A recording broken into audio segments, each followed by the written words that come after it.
back. We are jumping into our second conversation this morning, and as we mentioned, it's all about heart attacks, what causes them, and of course, ways that you can prevent them.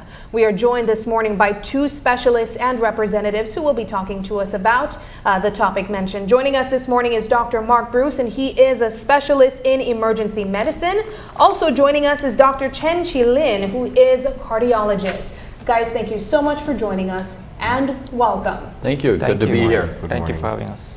Now, when I saw the topic on heart attacks, I immediately knew that this would be one that would interest a lot of our viewers, simply because I think we are moving away from the notion of heart attacks being one of those diseases, I'd say, that affects a certain population only. We now see heart attacks affecting young, affecting old. And of course, there are a lot of theories as well about its association. Perhaps we can begin there. Who do we see getting heart attacks?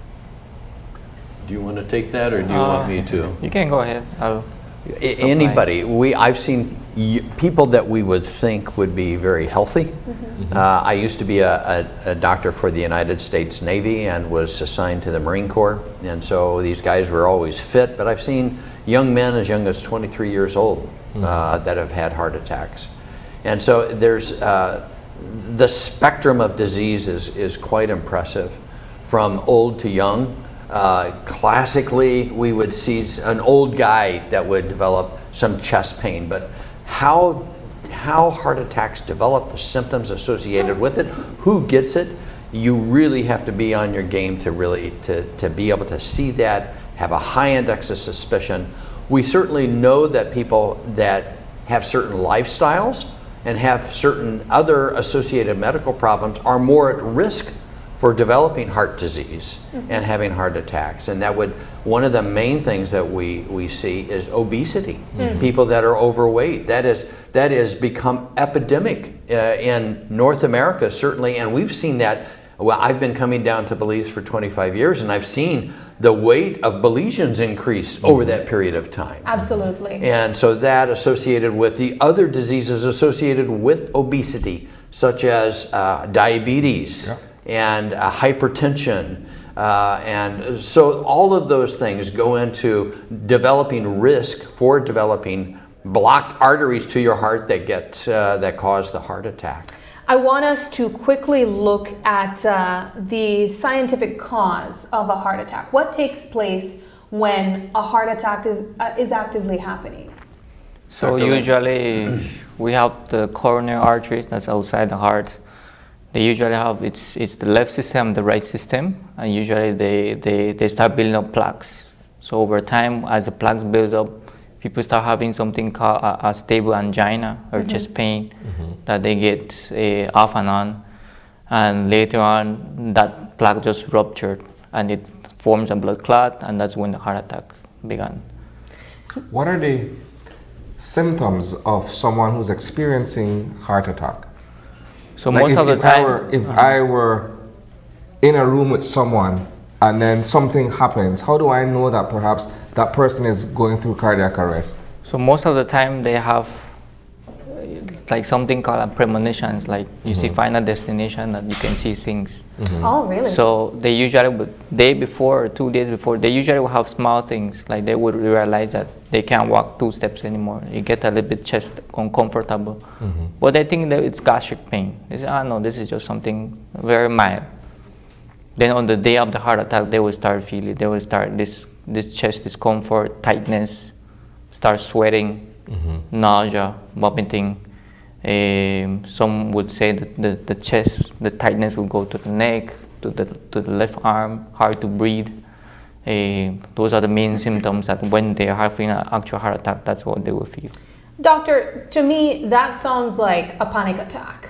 What would you say are the definitive differences between both of them? Because it could really mirror something like anxiety too, could it not? Yeah, so usually it won't go away. Panic attacks, it comes 5 minutes, maybe a minute or so, it go away. You calm down, don't it go away. This will just keep climbing and climbing until you can't handle it anymore, and the patient eventually faints. So let's talk about the emergency response to someone who's experiencing a heart attack, what window would you say is required for someone to be able to detect that you're going through a heart attack and be able to get medical attention to you? Well, we like to see patients earlier rather than later.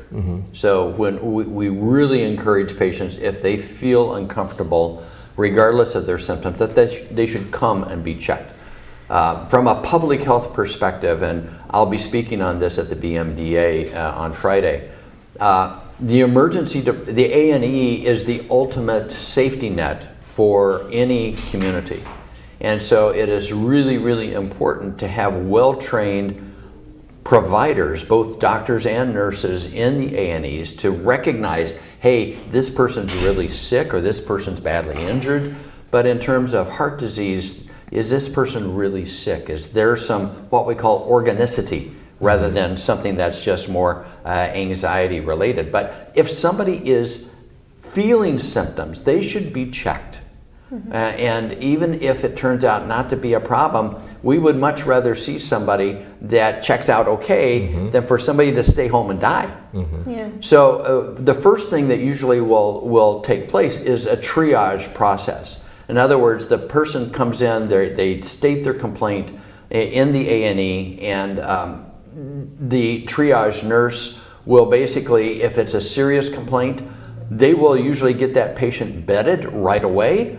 And what I mean by bedded, taken back to a treatment area, and an EKG will be done right away. Because heart muscle is very, very sensitive to a lack of blood supply that's caused by these blocked arteries. And that usually will declare itself really pretty quickly with an EKG. And so we like to have those EKGs done within 5 to 10 minutes and interpreted by the treating doctor within 5 to 10 minutes of when that patient arrives. That's optimal care. And when that shows evidence of a heart attack, then the A&E physician would contact Dr. Lynn, and he would basically get that patient to where they can get the definitive care. Now, there's some other testing that can go along with that, some blood testing that's really important.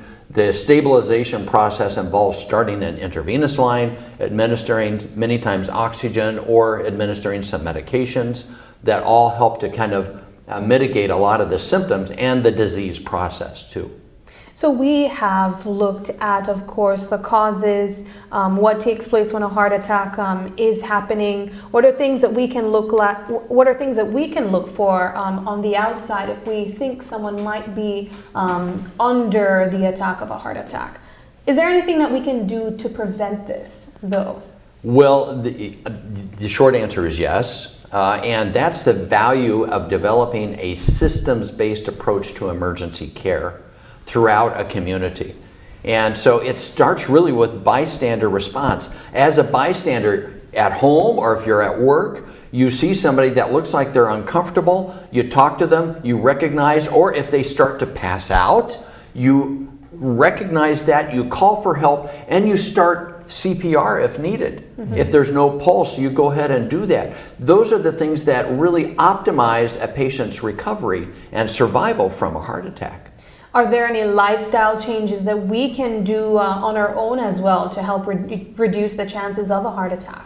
So obviously, we usually treat the underlying factors that contribute to the heart attack. The most common, like Dr. Bruce mentioned, is the diabetes, hypertension, obesity, the high cholesterol. So a general check, if you're diabetic, you want to try to get that diabetes under control. Every factor matters, meaning that if you're like 1% over the goal, meaning you want to get that down to try to prevent a heart attack. The pressure-wise, you want to prevent any surges, have a better control. Daily-wise, you can monitor yourself.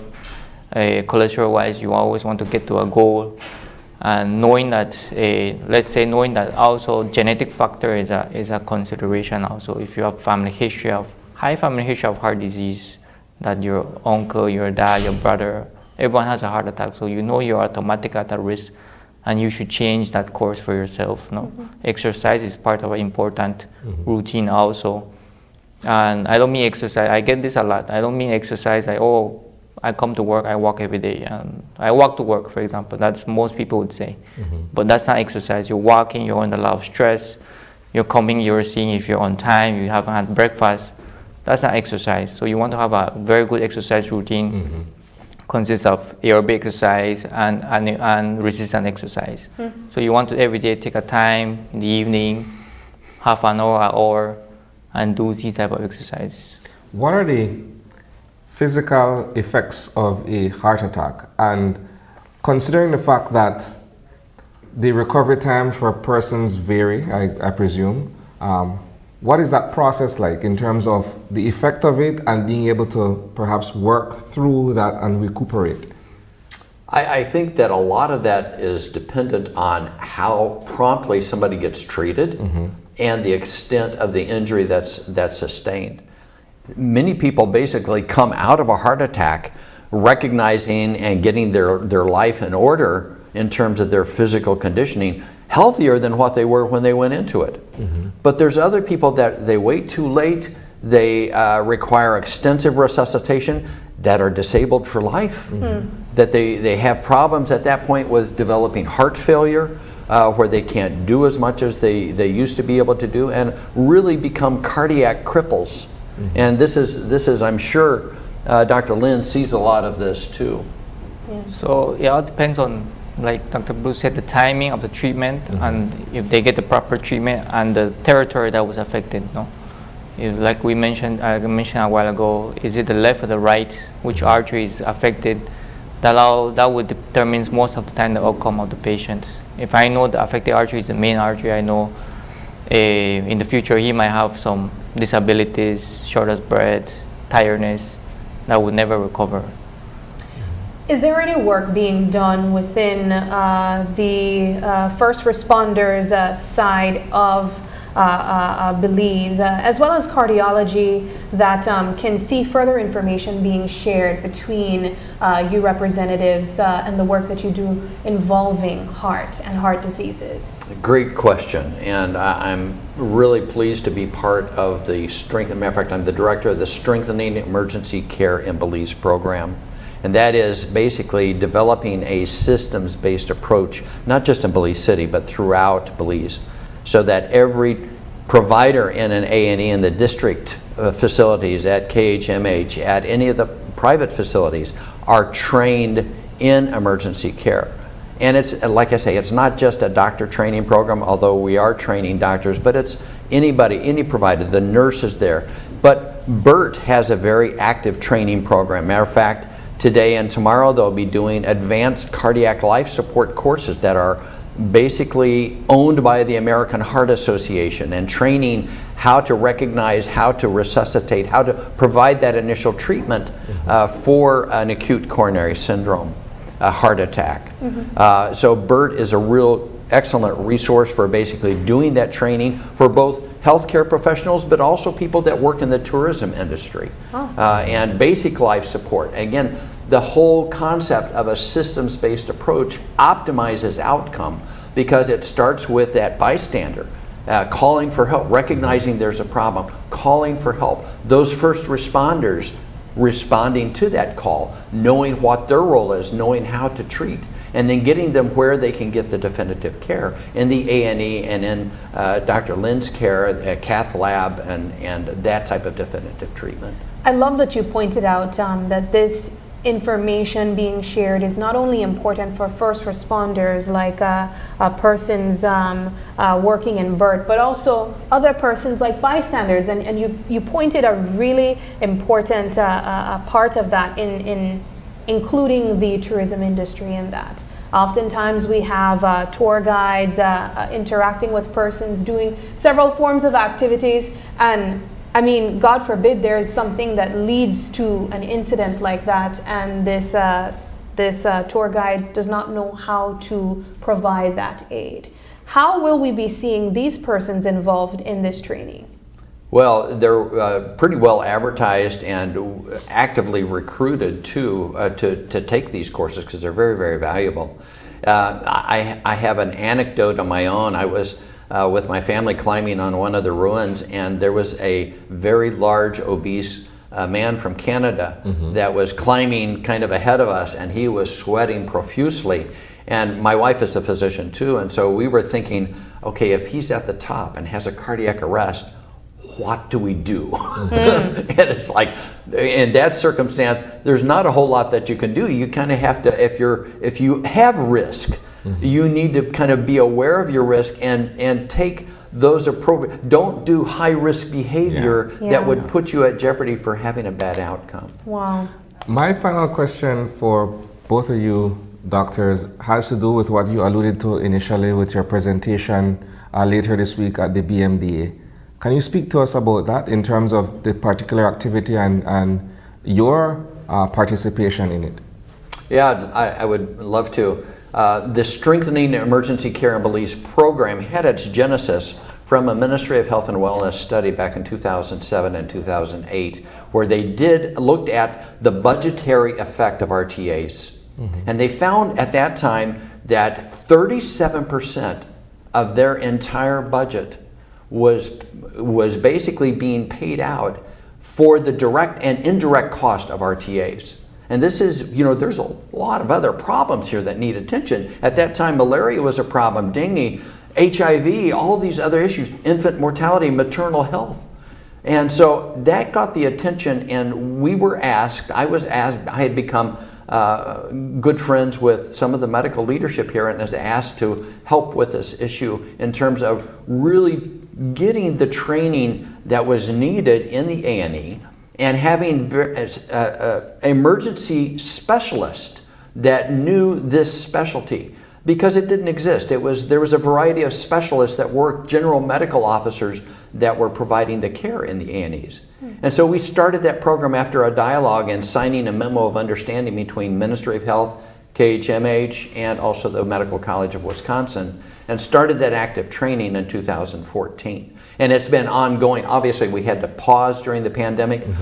We kind of, I rewrote the curriculum during the pandemic to kind of make it just like an emergency medicine residency program in North America. And so we are now almost finished with our second cohort of doctors, and we'll be starting our third cohort of doctors in a few weeks. Wonderful. Well, gentlemen, this has been a great conversation, very informative, and I'm hoping that our viewers were tuning in and listening keenly. As we wrap up this conversation, I'll ask if you have any final thoughts you'd like to share with us.